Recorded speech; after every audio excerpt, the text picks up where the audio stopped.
हाँ जी, चैप्टर है हमारे पास रे ऑप्टिक्स। ठीक है, रे ऑप्टिक्स में सबसे पहले हमने ऑप्टिक्स को रीड करना है भी ऑप्टिक्स क्या है। ठीक है, ऑप्टिक्स साइंस की वो ब्रांच है जो लाइट की नेचर, प्रोडक्शन, प्रोपिगेशन को स्टडी करता है।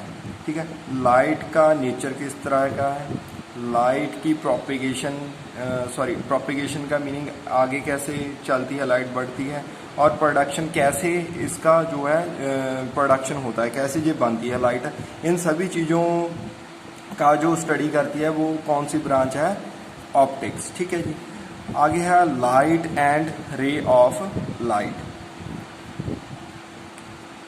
जो लाइट है हमें पता है the visible part of electromagnetic spectrum consist of various colour wavelets ranging from 400 nanometre to लेके 760 नैनोमीटर तक इज कॉल्ड लाइट। हाँ जी, जो विजिबल पार्ट होता है जिसको हम देख सकते हैं इलेक्ट्रोमैग्नेटिक स्पेक्ट्रम्स का या इलेक्ट्रोमैग्नेटिक्स पार्टिकल्स का, ठीक है, जो कि बने हुए होते हैं वेरियस कलर से। ठीक है, जो लाइट हमें पता है वो डिफरेंट कलर से, वेरियस कलर से मिलकर ही बनती है। ये सारे कलर लाइट में ही प्रेजेंट होते हैं, violet, indigo, blue, green, yellow, orange, red.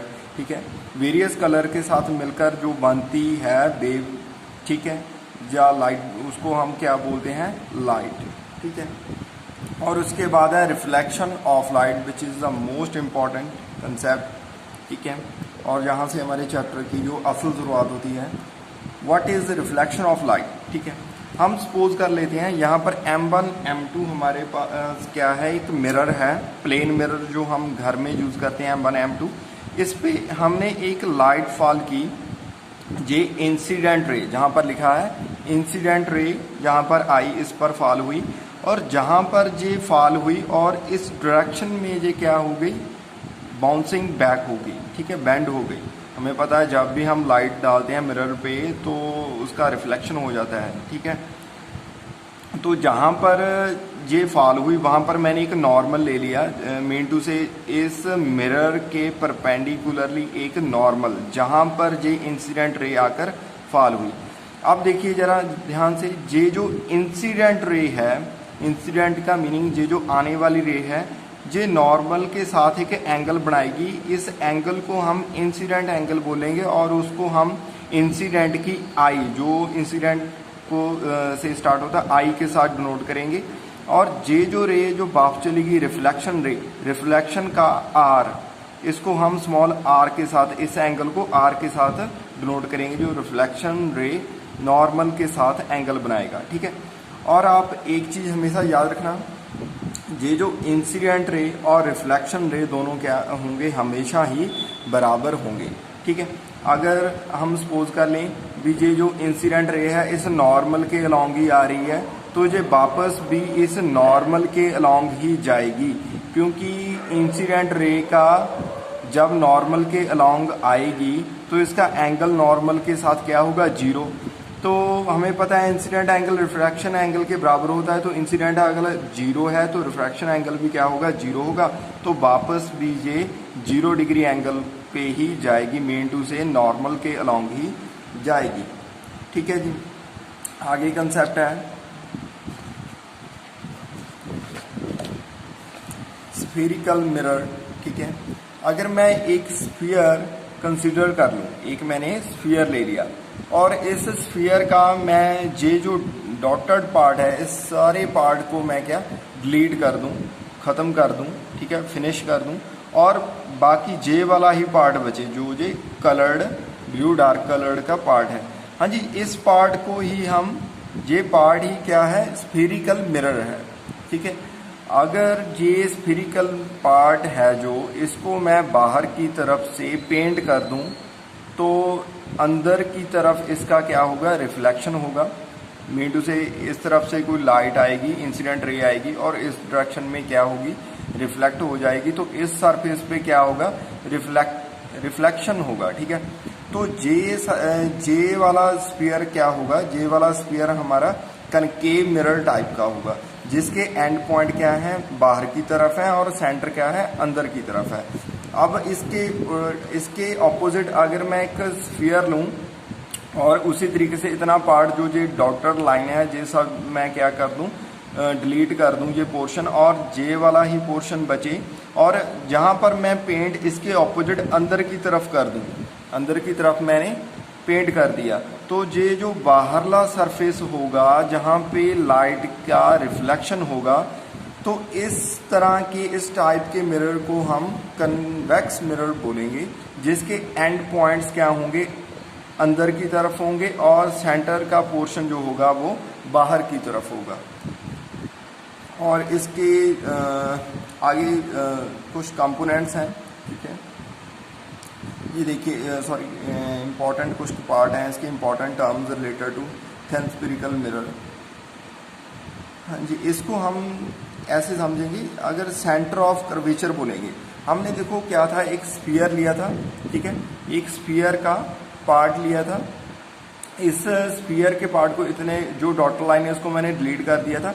अब स्फीयर है, इस स्फीयर का कोई सेंटर भी होगा सी, ठीक है, इसी सेंटर पॉइंट को सी को हम क्या बोलेंगे, सेंटर ऑफ कर्वेचर बोलेंगे। The centre of a sphere of which the spherical mirror form part is called centre of curvature, ठीक है जी। उसी तरीके से ये सी से लेके इस मिरर तक के डिस्टेंस को, सी से लेके इस मिरर तक के डिस्टेंस को हम रेडियस ऑफ कर्वेचर बोलेंगे। The radius of a sphere of which the spherical mirror form part is called the radius of curvature and is written by r, और सेंटर को हम c के साथ, इस डिस्टेंस को हम r के साथ नोट करेंगे, जैसे कि जहां पर लिखा गया है c से लेके इस मिरर तक का जो डिस्टेंस है वो कैपिटल R है। हाँ जी, पोल क्या होता है, the mid point of the spherical mirror is called pole. हाँ जी, इस स्फेरिकल मिरर का जो लेंथ है, सारे लेंथ का अगर मैं हाफ कर दूं तो इस हाफ को हम क्या बोलेंगे, पी पोल बोलेंगे।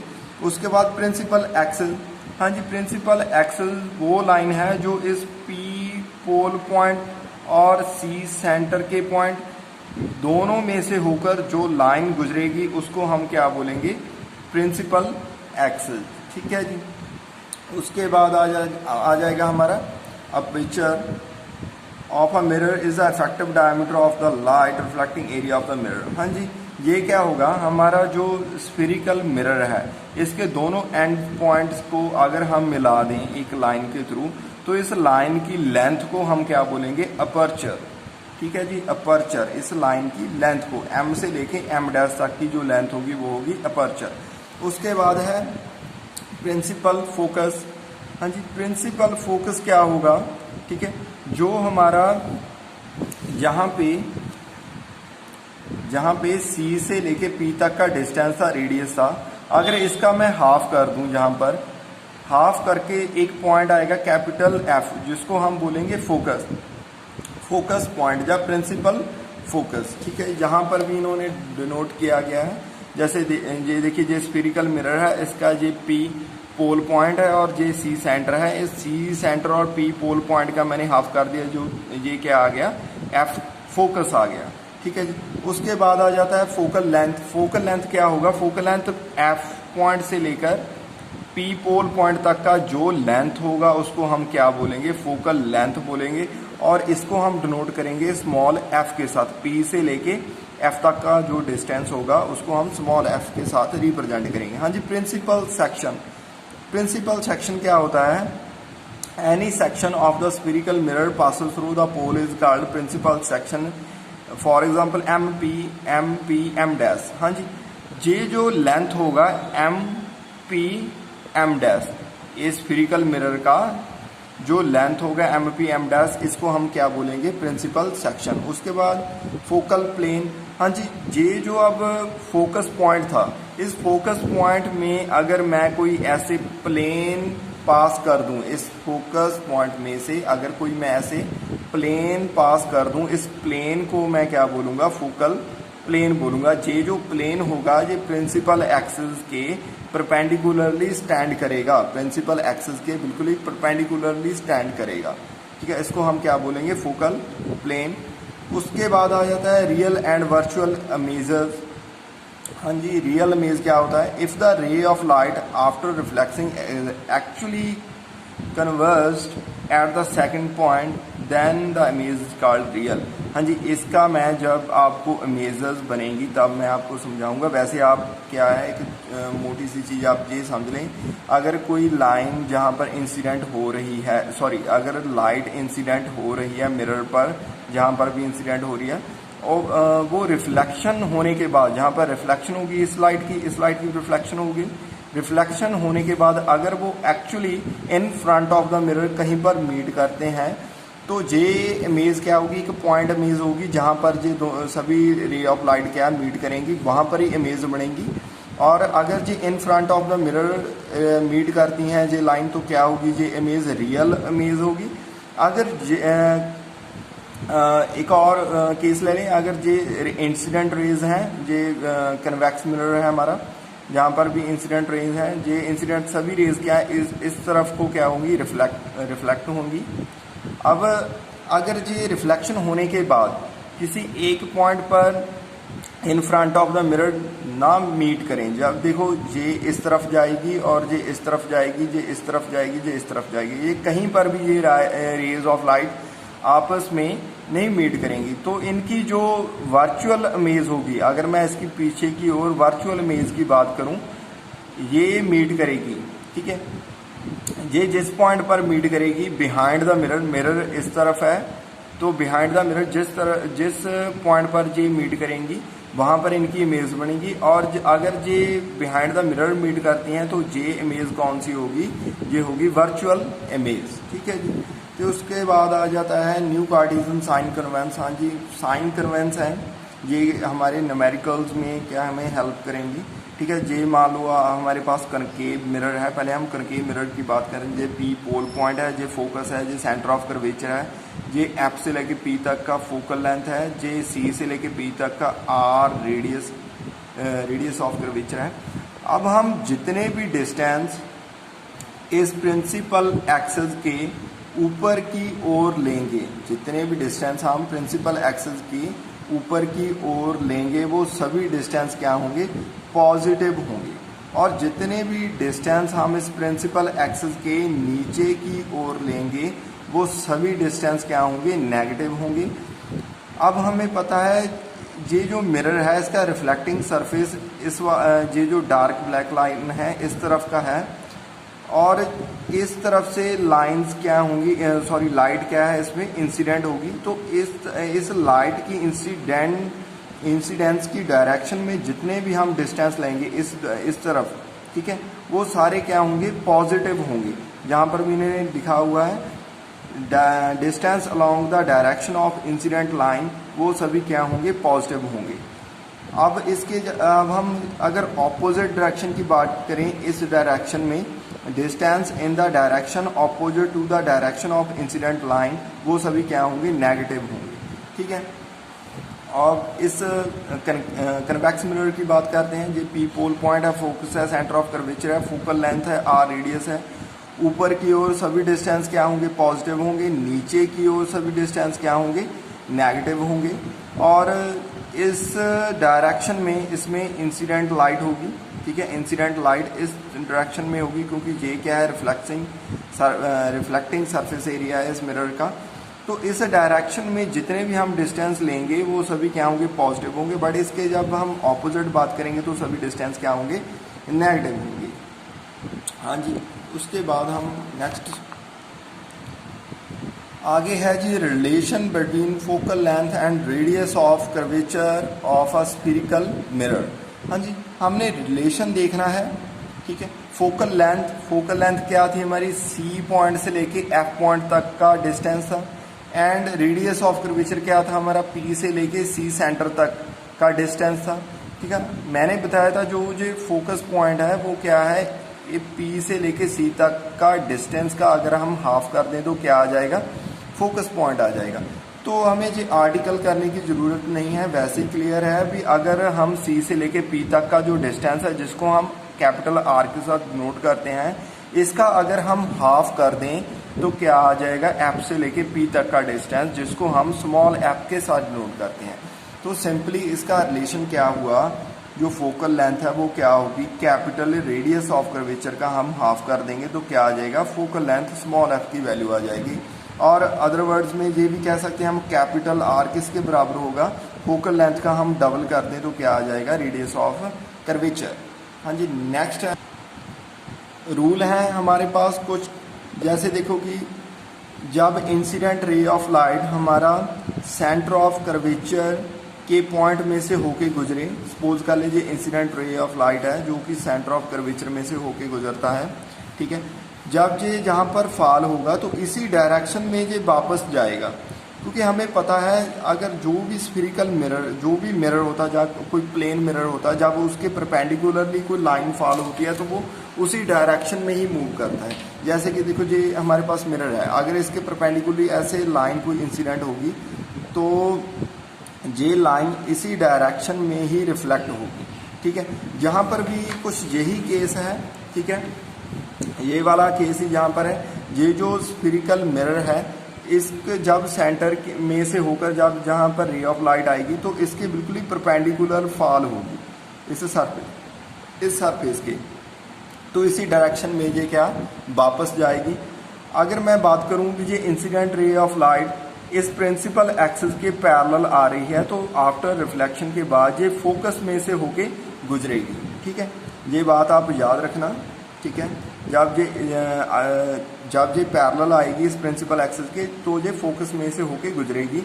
अगर incident ray of light direct आकर पोल पॉइंट पर पड़े और थीटा एंगल बनाए, ठीक है, तो हमें पता है इंसिडेंट एंगल जो होगा, ठीक है, वही केस है जो मैंने पहले आपको समझाया था। इंसिडेंट रे आई तो जिस पॉइंट पर आई उस पर मैंने एक नॉर्मल लाइन ड्रा कर दी जो हमने पहले से ही ड्रा की गई हो, जिसको हम प्रिंसिपल एक्सिस बोलते हैं, उसके साथ इसने थीटा एंगल बना दिया।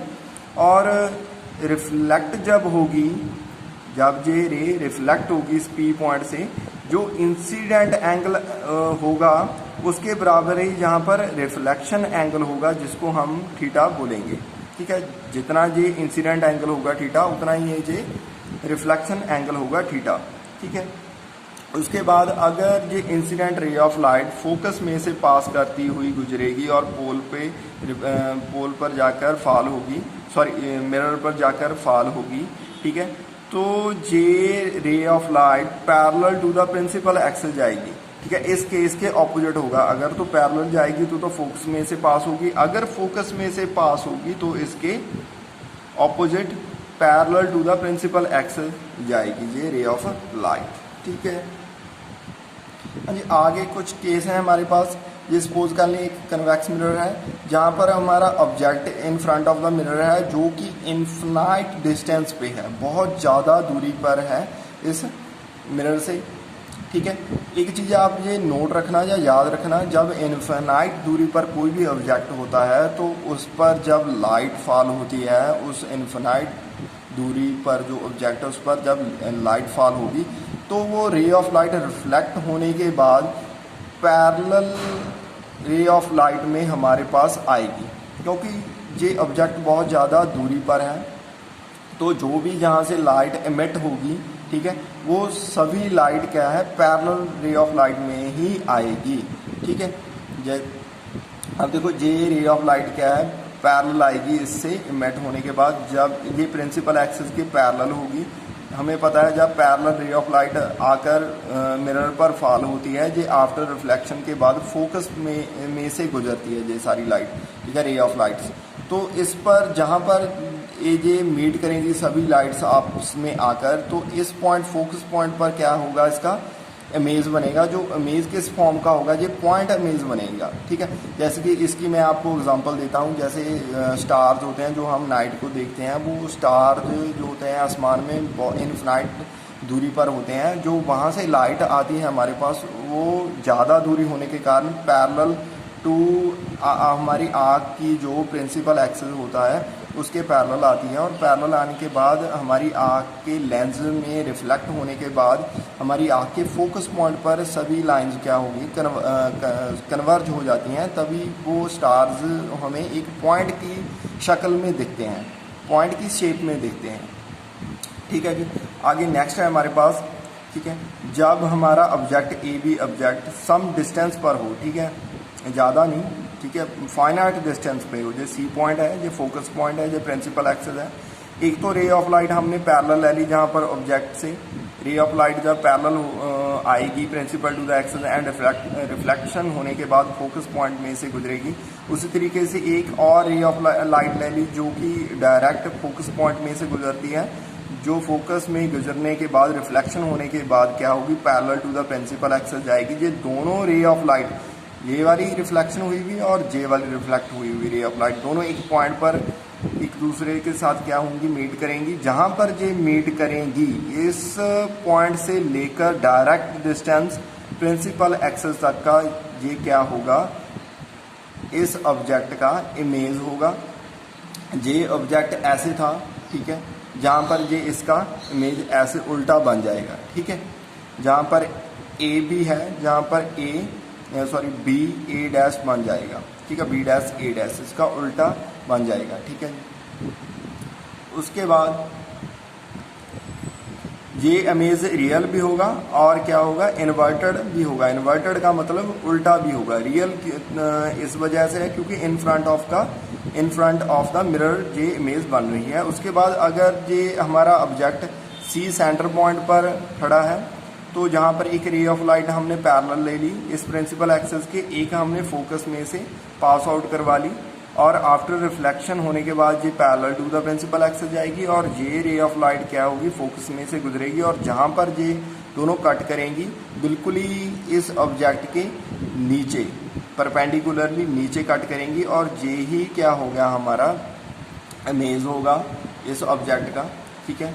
ये इसमें क्या होगा, इन्वर्टेड तो होगी ये इमेज, ठीक है। ये ए बी ऑब्जेक्ट तो हमारा इस तरीके से खड़ा है, ए बी, बट जो ये इमेज आई है वो इस तरीके से ऑपोजिट आई है, इन्वर्टेड आई है, ए डैश बी डैश ऑपोजिट आई है। अब ये रियल भी है, इन्वर्टेड भी है, बट साइज में दोनों सेम है, ठीक है। जहाँ पर इन्फिनाइट दूरी पे था ऑब्जेक्ट हमारे पास, तो इसकी इमेज पॉइंट इमेज बनी थी। ये थोड़ा सा फाइनाइट दूरी में था तो इसकी इमेज छोटी बनी थी। अब ये सामान्य दूरी पर है इसलिए इसकी इमेज बराबर ही बनी है। अब जैसे जैसे हम ऑब्जेक्ट को पास लेकर जाएंगे ऑब्जेक्ट के, इसकी जो इमेज है वो क्या होती जाएगी, बड़ी होती जाएगी। जैसे जैसे ये दूर था उसी तरीके से इसकी इमेज क्या थी, वो छोटी सी। हाँ जी, अब हम सेंटर पॉइंट और एफ फोकस पॉइंट दोनों के बीच में हमने ऑब्जेक्ट को प्लेस कर दिया। एक रे तो हमने पैरेलल ले ली, एक फोकस में से पास आउट करके जो प्रिंसिपल एक्सिस के पैरेलल रे जा रही है। आफ्टर रिफ्लेक्शन के बाद ये फोकस में गुजरने के बाद जहाँ पर जाएगी और ये फोकस में से पास होकर, ठीक है, पैरेलल जाएगी प्रिंसिपल एक्सिस के और इस पॉइंट पर कट करेगी और जहाँ पर क्या होगा, इसका इमेज बनेगा और ये इमेज क्या होगा, साइज में बड़ा होगा ऑब्जेक्ट से और इन्वर्टेड उल्टा होगा और रियल होगा क्योंकि इन फ्रंट ऑफ द मिरर इसकी इमेज बन रही है। अब हम अगर बात करें फोकस पॉइंट और प्रिंसिपल एक्सिस के बीच पड़ा है ऑब्जेक्ट, बहुत ज़्यादा क्लोज आ गया, ठीक है, तो क्या होगा, ये ऑब्जेक्ट पड़ा है, एक तो हम parallel to the principal of axis हमने लाइन ले ली, तो जहाँ पर रिफ्लेक्ट होने के बाद इस डायरेक्शन में ये रे ऑफ लाइट जाएगी और एक हमने डायरेक्ट पोल पर इंसिडेंट करवा ली। जो जहाँ पर इंसिडेंट एंगल होगा, ठीक है, इस प्रिंसिपल एक्सिस के साथ इस इंसिडेंट लाइन का वही एंगल क्या होगा जहाँ पर होगा इस रिफ्लेक्शन लाइट का इस प्रिंसिपल एक्सिस के साथ। तो ये रे ऑफ लाइट इस डायरेक्शन में मूव करेगी। ये दोनों डायरेक्शन किसी पॉइंट पर इस डायरेक्शन में नहीं मीट करेंगे, ठीक है। तो ये किस डायरेक्शन में मीट करेंगे, इसकी इमेजिनरी डायरेक्शन में जहाँ पर मीट करेंगे तो ये क्या होगा, हमारा इमेज बनेगा जैसे जैसे इसको हम पास में लेकर जाते जाएंगे ऑब्जेक्ट के। आगे हमारे पास formation of image by convex mirror. हमने कनकेव की तो बात कर ली, अब हम बात करेंगे कन्वेक्स मिरर की। जब हमारे पास ऑब्जेक्ट कहाँ पर हो, इनफिनाइट दूरी पर हो, हमें नहीं पता कितने डिस्टेंस पर हमारा ऑब्जेक्ट क्या प्लेस है, तो हमें पता है वहाँ से रे ऑफ लाइट क्या होंगी, पैरेलल आएंगी टू द प्रिंसिपल एक्सिस के। जब ये पैरेलल आएंगे, हमें पता है जब parallel to the principal axis कोई भी रे ऑफ लाइट इस मिरर पर फॉल होती है तो वो फोकस में से पास आउट करती है। बट जहाँ पर देखें ये पैरेलल रे ऑफ लाइट आई जे वाली, और जे वाली भी पैरेलल रे of light I. After reflection होने के बाद ये इस डायरेक्शन में क्या होगी, रिफ्लेक्ट हो जाएगी, और जहाँ पर ये इस डायरेक्शन में रिफ्लेक्ट हो जाएगी। ये तो अब रे ऑफ लाइट कहीं पर मीट नहीं करेंगी, जो इस डायरेक्शन में आगे प्रोपेगेट होगी, जो इस डायरेक्शन में आगे की ओर प्रोपेगेट होगी। बट इनकी जो इमेजनरी लाइंस होगी, ठीक है, उसको वो दोनों इमेजनरी लाइन किस में से पास करेंगी, फोकस पॉइंट में से पास करेंगी। ये फोकस पॉइंट कुछ नहीं, जो पी पोल से लेके जहाँ तक का जो फोकस डिस्टेंस है, वही डिस्टेंस हमने इस ओर ले लिया। पी से लेके एफ तक का डिस्टेंस इस ओर हम कन्वेक्स मिरर में इस ओर हम फोकस पॉइंट ले लेते हैं, ठीक है। इसमें से पास करेंगे तो जो यहाँ पर इमेज होगी वो क्या होंगी, वर्चुअली बनेंगी, ठीक है, और बिहाइंड द मिरर बनेगी, ठीक है। रियल नहीं होंगी, ये इमेज क्या होंगी, वर्चुअली होंगी। उसी तरीके से अगर object close to the convex mirror पड़ा है, जैसे कि यहाँ पर कन्वेक्स मिरर इसके क्लोज ए बी ऑब्जेक्ट पड़ा है, एक तो रे ऑफ लाइट हमने पैरेलल ले ली, तो ये पैरेलल रे ऑफ लाइट इस डायरेक्शन में मूव कर जाएगी, और एक हमने डायरेक्ट पी पोल पॉइंट पर रे ऑफ लाइट फॉल करवा ली, तो ये आफ्टर रिफ्लेक्शन के बाद इस डायरेक्शन में मूव कर जाएगी। तो इसकी वर्चुअली इमेज दिस वन, और इस रे की वर्चुअली इमेज दिस वन, जहाँ पर ये बी डैश पॉइंट पर मीट करेंगी, इसका डायरेक्ट डिस्टेंस नीचे की ओर प्रिंसिपल एक्सिस पे इसका क्या होगा, इमेज बनेगा। अब ये जो इमेज है ये क्या होगी, वर्चुअल भी होगी, इरेक्ट भी। इरेक्ट का मतलब जैसे ए बी ऑब्जेक्ट था उसी तरीके से ये इमेज बनी है, बिल्कुल इरेक्ट होगी, ठीक है, सीधी होगी, वर्चुअल होगी, ठीक है, डिमेंस्ड होगी, एंड बिहाइंड द मिरर होगी।